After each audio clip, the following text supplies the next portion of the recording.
Hey, what's going on? It's Art of Cards. TCG. I'm enjoying a morning coffee, and we're going to be talking about the biggest Pokemon movers, shakers of the week, 5/20/25. Very interesting with a sort of an announcement for the 30th anniversary, which I am absolutely juiced for. And if you are looking for Pokemon drops and you do not want to pay money for PokeNotify, and there's nothing wrong with PokeNotify. I used it to get Destined Rivals, but if you go join Rattle Pokemon Discord, you'll get it for free. And I utilized that quite recently to get some prismatic booster bundles from a random drop that Pokemon Center did. I did try to get the White Flare Black Bolt, but I was at a work location and on a VPN, so it kept blocking me, unfortunately, so I have to wait for a second drop, but I'll be utilizing that app for that. I'm in no way associated with them, promoted by them, or anything. I'm just providing information of what I use to try to help me get stuff. So they have a whole list of stuff, Target, Walmart, everything. But let's get into the video. I was kind of looking at this,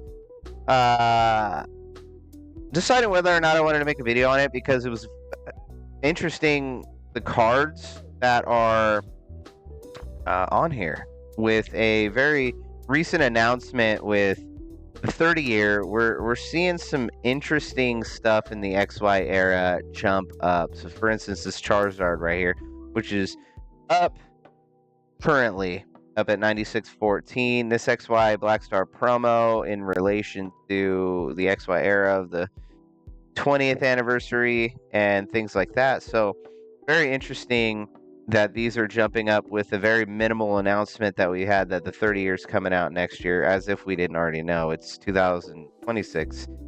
Pokemon started in 96. Well, technically 99 for English, but 96 is when it started with Pocket Monster, if you didn't know.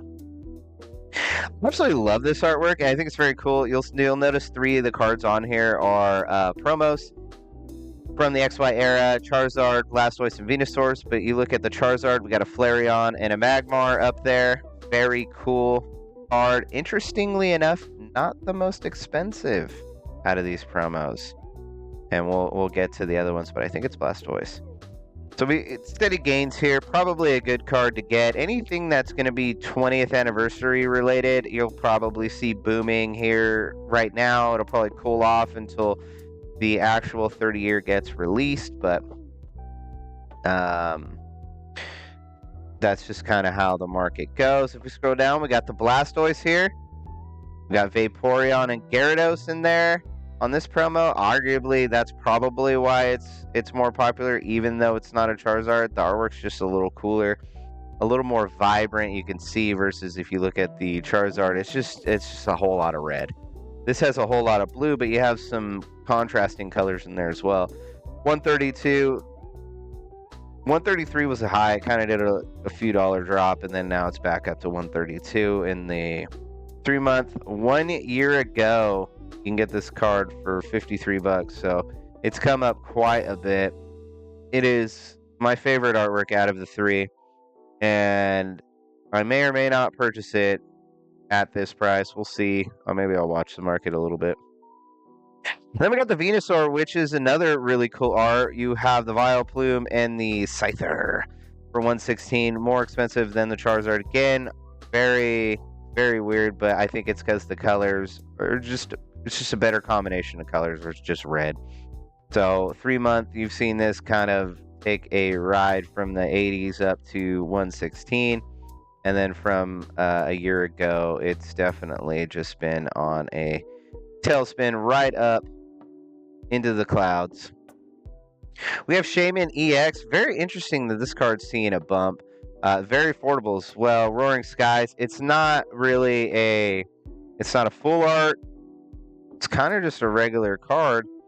But in February, you get it for under $10 and right around $10, $50, $11 right now.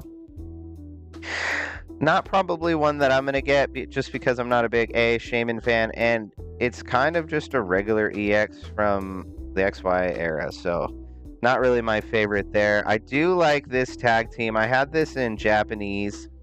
I stupidly sold it, and I should have kept it just because Togepi, Cleffa, and Igglypuff are very cute. Would have made a really cool slab that I would love to display, but here we are. So this card's doing some interesting things. It's a very affordable tag team, but B, you're seeing a little bit of a dip here. Kind of like a buyer's market sort of situation. It's a tag team. I think it's got some very fun baby type Pokemon from Cosmic Eclipse. So probably worth looking at if you're into tag teams and you don't have this card. It's very cool. The Merriam here for Scarlet Violet base. I haven't pulled this card yet, which is interesting because I pulled everything pretty much except for this Merriam card. Or did I pull this Merriam card? I don't know. You're going to have to tell me. That was videos ago. But I don't think I did. This and the Gardevoir, I think, have escaped me. But it's been like quite on a downward trend. Got down to 21, had a mass buy, and now it's up to 37. When you go into TCG Player to look for this card, take a look at the sales data and see if there was a big buyout then. If it's a big buyout, this is an inflated false price, and it may come back down again. If you just have a lot of people buying one or two of them with different accounts, it's probably a safe bet that this card is going to probably level off here, but see some gains later as we get past the Scarlet Violet era, which is coming up soon, actually. Got Pikachu up there in the right-hand corner. Very cool artwork. I like it a lot. Any really cool SR trainers, full art trainers, I definitely love it. Like the Iono, I absolutely love the Iono stuff. Vaporeon EX from Prismatic Evolutions is on a tailspin down. Currently sitting at 194 from a high of 385.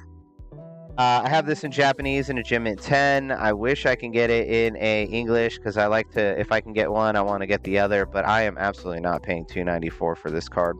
I don't think Prismatic is going to kind of do any crazy spikes or anything like that other than the Umbreon, because that's how it is. Even though there's a bajillion PSA 10s, somehow still holds its value.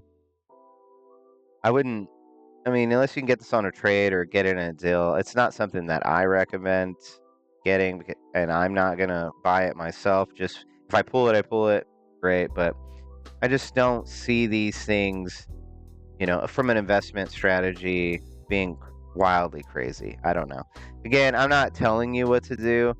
I'm just saying, like, what I think for the Vaporeon. You might see, like, Sylveon, Espeon, and Umbreon kind of do some cool things, but all the other evolutions tend to kind of flatten out, and that's where they stay. This arguably, though, is my favorite artwork of the evolutions in Prismatic. So that's the end of the cards right there. Really, you know, big cards right here coming in. I think the Charizard, anything Charizard, if you're a fan, always a buy.